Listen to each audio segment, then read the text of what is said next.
Season 3, Episode 3 of Surreal Estate is two stories taking place at one time. We start off with the episode where Luke is jogging and he passes a woman in a red coat. But they kind of, have a little glance and, that scene is, the beginning of the show. And then we're like, what? And then a gentleman that's running behind Luke passes out and we see his spirit kind of follow this woman in red.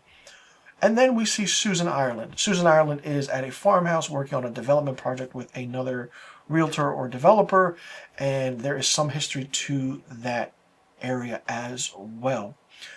Then Augie is back. He putting his stuff back into the office and everything, and because of certain things happening, they have to bring in a new hire.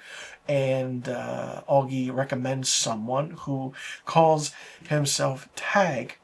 They go on a video conference because he doesn't like to be out of where he is. Everything's in his one place. And then it's like, oh, okay, that's interesting. And then Susan's story is that she drives off. We see the developer go into the farmhouse and the shedding area. He hears noises. And all of a sudden we see a gentleman in a corner with a pitchfork sharpening it. He's about to turn and leave. He gets whacked in the head with a shovel by an older woman. The effects in this are so really well done that the practical effects are so good. The makeup is really good. And it's like, what is actually happening? This is absolutely crazy. We then see Lomax call Luke and say, someone is here to see you. Luke walks in and it's the woman in the red coat. We find out her name is Madison. And Madison reveals to Luke that she is actually Death. And she says to Luke that I need your help. And she's like, why now? Why me? He's like, I thought you can't, She's like, no, I only show myself to people who I know can see me and will see me at certain things. So the favor that Death or Madison wants is that Luke has to get this spirit out of a house. About previous months prior, he sold a house to someone else, an older gentleman. And if this house does look familiar, it's because it was featured in one of the 2 seasons in an episode, and this kind of spirit did move on, but then didn't in a way. We find out why. It has to do with a pen, that his lucky pen. Luke finds it. He says he's going to do something with it, and it'll be in the rightful hands. And then this spirit goes with Madison. And all the while that's happening, we see that as Susan is driving, Tag, the guy who was interviewing for a new job position at the Roman Island Agency, calls Susan's like, how did you get all this? It's like, wait a minute, what's going on? What's happening? Feel like he's a hacker, but we don't really know for sure just yet. He gives all the details to Susan of what the property is, what's going on, how there was a murder-suicide, how there was an eviction and everything. And then Susan kind of makes it back to the farmhouse and is looking around. And it's really, really good. The cinematography is done really well because you can tell it's handheld, and it's just, the camera's just following the actress Sarah Levy playing Susan Ireland in and out of, the scenes and everything. She finds the other developer knocked out, but alive, and calls Tag and kind of says, what's going on? What's happening? Who are these people? Why did they call me a banker with this and that? And then we shift to another story.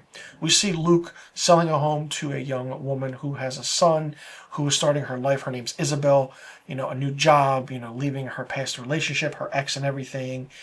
And, we have that focus going on. And then we see Tyler, or Elvis the Elephant, speaking with another woman. It's like, wait a minute, what is happening? This character's only in it for maybe a few scenes, 1 scene at all, while he's playing golf. He's like, I love this body I'm in. He's like a rich guy, this and that. And it's like, okay, that ends. And then we go back to Susan. And it's like, all right. And all this comes out where Susan's running through the cornfield. And it's like, where is the banker that this couple killed? Find out that the couple killed the banker and hung him up as a scarecrow. She goes to the scarecrow, takes out the eviction notice, and literally all of a sudden, as they're closing in on her, she turns around and says, hey, I'm the banker. There was a mix-up with the paperwork. Here, sorry. Shows them the eviction. And it's like, they're like looking at each other like, oh, okay. And somehow, in a weird turn of events, it actually works. And they, go off. And it's like, oh, interesting. Then we go back to Luke, who is going to the home that Elizabeth just moved into. The door is ajar. We see her pass down. It's like, whoa, wait a minute. And then, he runs to or goes to the hospital and find out that she is actually dead. We see Madison coming around the corner, and Luke is on fire. He is literally, you could tell he's angry. He meets up with Madison at the bar and tells Madison, listen, can you do anything? Take the people that are bad away, the people who are older. Why her? Why now?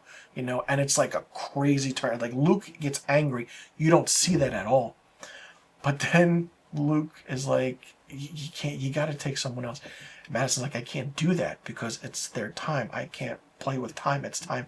And she's like, I need one more favor. Luke goes back to the house, and you see Isabel sitting there, like, kind of doesn't even know how and what happened. And Luke just talks to her and says, everything will be fine. You're good and everything, this and that. And it's just a heartfelt moment. And then we see Susan on her date, who is, going on another date, but then that fails and that doesn't work out. And she goes back to kind of, renovating her home. You see that she goes back to the office, and then she's talking to Luke while Luke is on the phone with Tyler, who's really yapping away. And it's like a nice heart-to-heart back and forth with Luke and Susan, kind of saying, like, I wish the mothers were here, but things are different. It's so confining and everything, but I just want to release everything. When you had your mom around, you could laugh, She's like, all I do is cry now. So it's really, really interesting, the aspect of how this episode was and moved forward. The writing is great. The writing is really, really great. This season is very, very one note, very emotional. There are a lot of things happening at one time with many different characters. And it's like Luke has one story going on while Susan has another one going on. And somehow in the end, they do meet up in a way, or somehow it's connected. But in this one, it wasn't. Then you have Augie doing his thing, but now he's back. Lomax is in and out. So it's a great show. I really, really enjoy this show. I'm really, really surprised that it's on a third season. Not many people are talking about this show when they should. This is a very underrated show if you haven't seen it. If you like paranormal shows, if you like drama, if you like dry comedy, if you like the aspect of practical effects, practical makeup, good filmmaking, and something that you haven't seen, something that's an original concept idea, Surreal Estate is a show to check out. It's really, really fun. And I'm curious to see how everything, moves forward with season 3. I believe it's supposed to be 9 or 10 episodes for this season, and will it get renewed for a 4th season? Just have to wait and see to find out. But so far, the writing is really well done. It's an emotional,